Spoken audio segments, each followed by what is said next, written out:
your Storm Tracker 13 forecast first. Sponsored by George Sink Injury Lawyers. Good morning. Thanks for joining us. I'm Gianna Forbes. And I'm Adriana Cotero. Jevin McCoskey is still enjoying the week off. We're a little jealous of him, but you know, it's earned. And today is Thursday. It is July 2nd. I'm going to make sure I get that right this hour. It is July 2nd. We're waking up this morning, clearly. We're joined here with meteorologist Hannah Ronner. And Hannah, okay, so we were talking a little bit about how it hasn't felt too bad these last few days, but we know that heat, the humidity is returning for this weekend, right? We've got all these travelers coming in too, so we're trying to prepare them. I mean, as long as they're setting up camp at the beach, you'll make it. It's not the hottest, we're not breaking records. It's just, it's really hot. It's going to be the hottest heat wave of 2026. It's the highest temperatures of 2026. That will probably change in 2 weeks when we talk about our next heat wave and the next batch of very hot temperatures. But as of now, it's going to be the hottest of 2026 so far for this weekend. And yes, aligning with a holiday weekend. Beach conditions, the beach in general is going to be packed this weekend because the water is going to be much cooler than the air. The water will be at 85 degrees, where temperatures will be in the 90s to even around 100 degrees across the PD. We have very clear skies. The sun is about to start rising any minute now, and it'll be a cloudless start to the morning. So really picture perfect if you are going to be heading out to the beach for the sunrise. Temperatures not too different compared to yesterday. Everybody's within a degree or two of where we stood yesterday. That does mean we have a pocket of 60s in the PD, a little warmer west of 95. Myrtle Beach is currently at 72. This is a very normal start to the morning. The afternoon is not going to be the craziest. Winds are calm, clear skies. That's still a normal temperature for Myrtle Beach. Inland, though, will be slightly above average, going to 96. Adriana? Hannah, thank you very much. Well, the 4th of July is almost here, and across the country, many people are already heading out to their long holiday weekend destinations. I mean, just taking a look here at Highway 501, you can see all these headlights already heading our way, coming down this highway. We're going to get a closer look at this in just a minute. But while the travel rush is already underway, experts predict it to pick up later on today. Law enforcement agencies across the state are increasing their patrols. The South Carolina Highway Patrol and Department of Natural Resources are launching a joint effort. Highway Patrol says it plans to have troopers stationed every 10 miles. And both agencies emphasizing the importance of wearing a seatbelt or life jacket while on the water, saying that it can save lives. We have about an 88% chance of surviving a serious motor vehicle accident if we're buckled up. And we have about a 94% chance of being ejected if you're not restraining the vehicle if the vehicle rolls over. So it's really, really important to make sure we're restrained. All right, we're going back to that live look now over Highway 501 this morning. Now keep in mind the time is 6:03, so it is still rather early, and we're seeing a few cars, a little more than we saw at the 5 a.m. hour, that's for sure.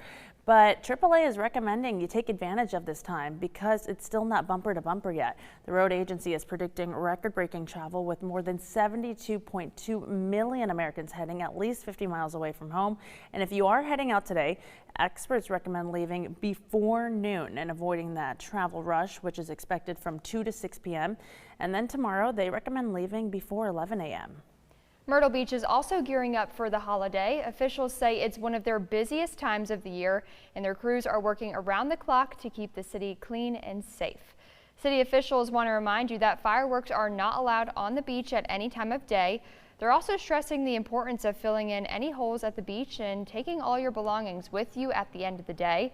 And also golf carts not allowed in the city's secondary roads in the daylight. Officials also reminding everyone to never drink and drive. Be sure to have a designated driver or another way home. And this 4th of July weekend, our area is still in a severe drought. We spoke with the Grand Strand Water and Sewer Authority as its drought management plan is now activated for the first time. This is the first time we've ever had to implement our drought management plan. So we're hopeful that customers will be mindful of their water usage. The company is asking residents of Horry, Marion, and Dillon counties to reduce non-essential water use due to the severe drought. The biggest change for some Grand Strand water customers is going to be when higher water rates begin. Instead of the first 8,000 gallons of monthly water use being charged at the lowest rate, that threshold has been reduced to 6,000 gallons. Not everyone will see higher rates, though. The change does not apply to City of Myrtle Beach water customers, and that's because the city buys water from Grand Strand Water and then sets its own rates. News 13 on-time traffic, sponsored by Joy Law Firm. Just call Joy.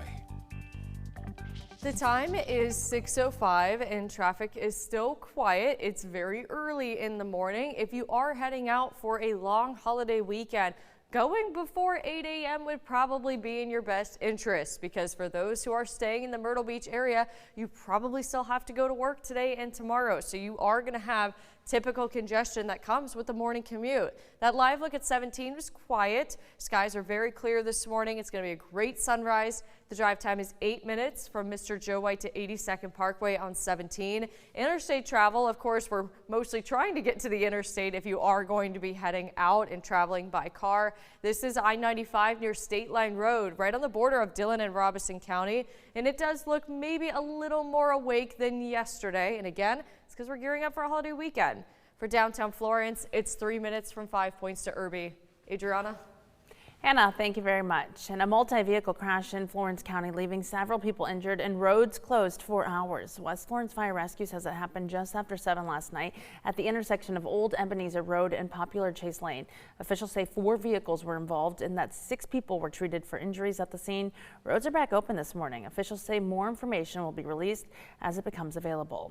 And News 13 is working to learn more about a deadly hit and run in Marlboro County. Authorities say it happened around 1 yesterday morning in McCall when a tractor-trailer driver hit and killed a 40-year-old woman and didn't stop. So far, officials have not released the woman's name or where it happened. You can count on News 13 for those updates. And happening today, there will be a public hearing on a large new development project planned near Conway. The new community would be located on 186 acres off of Highway 905 and Old Reeves Ferry Road. That's right behind the old Horry County Schools building.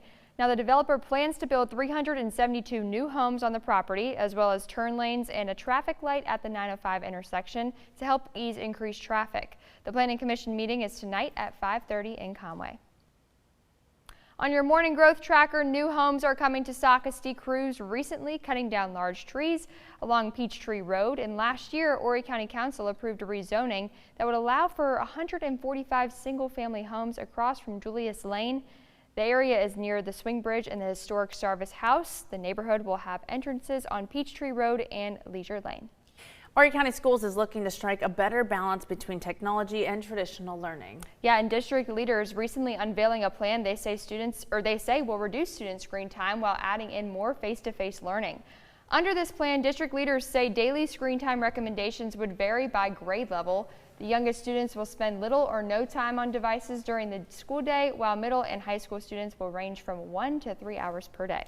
And leaders say technology will still play an important role for things like digital textbooks and research, but teachers will be encouraged to balance those tools. Our big push has been putting books in the hands of children, a lot of writing, getting back to some of those skills that maybe a computer has been used in previous. To really do more collaboration within the school day with students and with their teachers as well.